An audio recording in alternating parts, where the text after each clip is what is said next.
rire de tout en Inde. Vous le savez, le pays est considéré comme étant la plus grande démocratie du monde.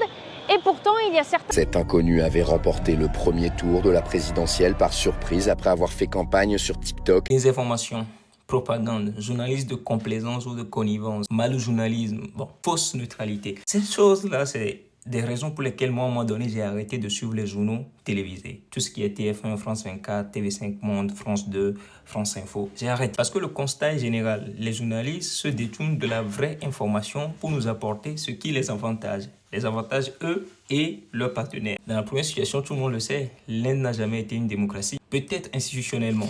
Dans un pays où le nationalisme religieux avec l'hindouisme est en montée constante, où l'opposition est en répression perpétuelle, où les minorités ne sont pas considérées.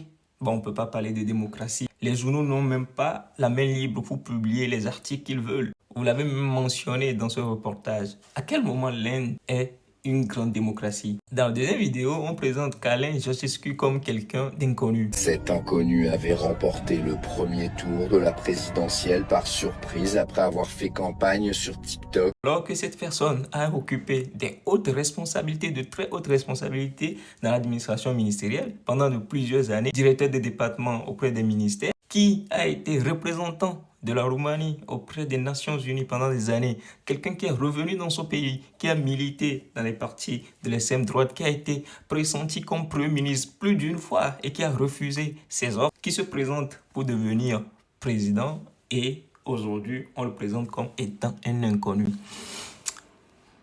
Mais les journalistes, ça coûte quoi de nous présenter les vraies informations? C'est simple.